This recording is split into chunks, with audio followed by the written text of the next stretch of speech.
Hi, it's Bruce Dickinson from Iron Maiden, and you're watching Loudwire.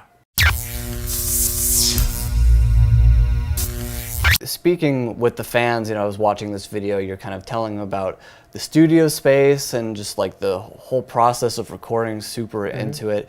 And then you were kind of telling them about, when the doctor came in and was feeling for your tumor and everything. And what I found interesting was that this was discovered near the end of the recording process. Oh, at the end. I mean, when it all finished, When it all finished. Yeah. You said you kind of had felt like maybe something's a bit wrong for a little bit. Was it you kind of holding out, just like, I need to finish this record? Oh no, it wasn't kind of holding out, but I was. Dr. Google and Professor Wikipedia told me that there's a strong possibility that this might be a cancerous tumor. Yeah. And I thought, well, if it is, do I really want to know now? Or would I prefer to wait 6 weeks until I've done all the vocals and finished the record? Sure. So that's what I did. And I could have gone to the doc and got it checked out, and then what? I would have just been like, not had my mind on the job. Yeah. Do you think that would have been, obviously to anybody, it's a huge thing to happen in your life. It obviously will take a tremendous amount of your energy, a tremendous amount of your thoughts. So when you really did immerse yourself into the recording, even though with this in the back of your mind, was it strictly in the back of your mind where you're like, I'm pushing through this, I'm focusing on the album? That's that. It was,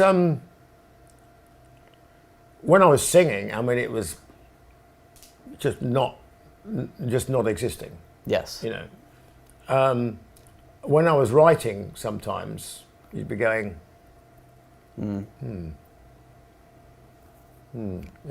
Little. And but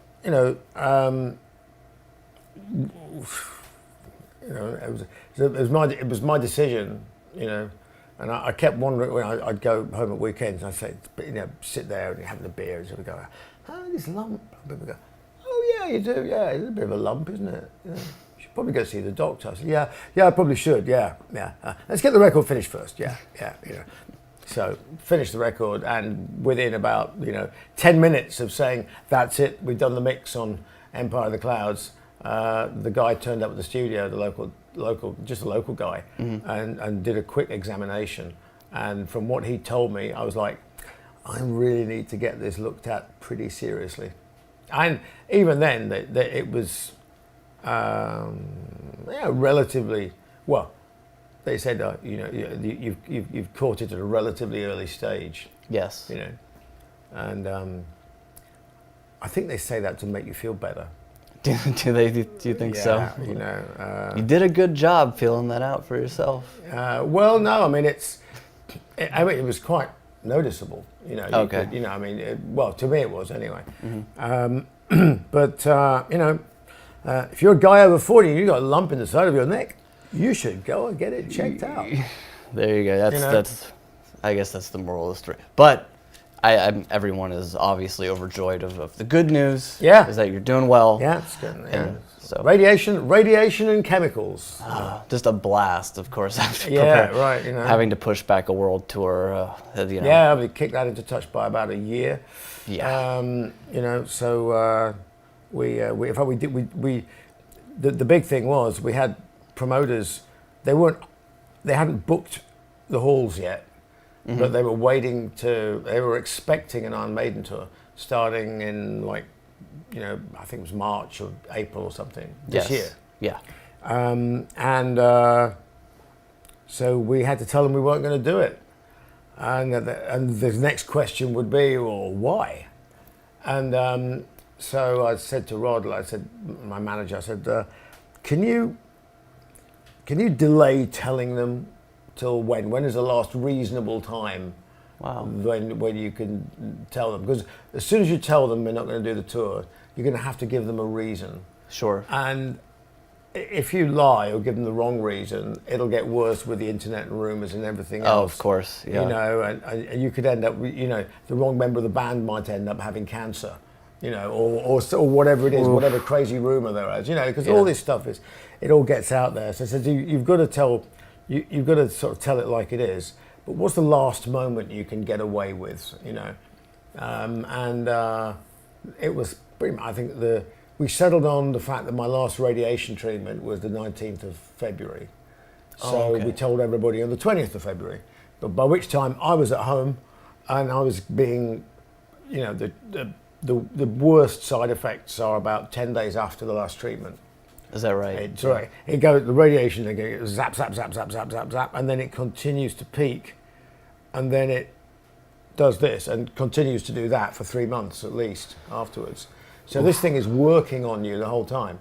And obviously with side effects and all the rest of it. So at least that way, I was just at home being miserable and not outside, being part of, care in the community, sort of shuffling around like this, feeling sorry for myself. So we did that and that worked. And it also shortened the time that other people, like Iron Maiden fans, shortened the sort of the time that they were freaked out. Yeah. Because if we told them before Christmas, they'd already been freaked out for months. But this way, I was going to have a scan about three and a bit months, almost after they got told. So they just had to worry about it for 3 months. I had to worry about it for a little bit longer. And obviously, when you get the results of the scan back, that's pretty definite, that it's gone, so you can tell something definite, and we can, Yeah. well, the other thing I found out from the scan was that I used to be a fish. Really? Yeah. There was probably many viewers gills? watching used to be fish too. There's this thing that you get the anatomist and he does the scan and he says there's a total blah blah blah. Basically, it's gone. And he said, but note, there's a remnant of a thyroglossal criticoid something sub whatever it is duct remnant. And I went, what's that? He said, it means you used to be a fish. I went, okay. You're living proof of evolution. Yeah, or not. But this is it. This is the moment where it's proven. Nobody can argue. There you go. Well, that's an interesting thing to learn about yourself. Yeah. And it's nice because in that time when you were telling, the fans about that, all that stuff, you're still joking about it. You're lighthearted, And what can you do? I mean, you're allowed to joke about it because you're in it. I think absolutely. But being I think a fairly private person, at least compared to a lot of other musicians out there whose lives are like open books. What I mean, does that kind of put you in a strange situation where you are going to have people saying like, "Oh, are you okay? Mm-hmm. I'm so happy that you're doing better," and that's it's going to be a talking point. No, but it's understandable. The funny thing is that when you turn up and the first thing, one of the first things one of the good things was none of my hair fell out. Yes, it's all real. Look, it's attached firmly. It's like, So none of this fell out. I was like, well, that's okay. But in protest about having cancer, I grew this really big hairy beard. Really? Yeah, the big beard. I'm like, okay, take that. And then one day it all fell out. Oh no! Just dropped like it's Christmas tree, and it gets a little dry, and suddenly all the little spines go plur on the floor, and it just went. I went, it's gone, and help, and that was the radiation doing that. But all I was left with was this really, really nasty moustache that looked like and sort of like these funny little mutton chop bits here that kind of worked. And I just looked like an awful 70s porn star. Please tell me you have photos. Please tell me there are photos. There are photos. And the worst thing about it was when I, shortly after I got done with the treatment, and I went, right, that's it. I am going to go and get myself back onto solid food. I'm going to start trying to do some exercise. I'm just going to not let this thing put me on the floor. I went up to see the airship project I was in, and they said, "Oh, you couldn't give us a hand. We're doing a crowdfunding initiative, and could you do a video for us?" Yes. And I was feeling a bit rubbish, but I went, "Yeah, okay." So I turn up. So I'm stood there with this like stoush, big salmon, and they've got a little drone there, take the picture, And the guy goes, "You're in a hard hat area." I went, "Okay." On goes the hard hat, and I'm like. And I see the video and I'm like, it's the village people. I'm like, it's got to go. It's got to go. And it came off the next day. And, small furry animals in the neighborhood were really relieved.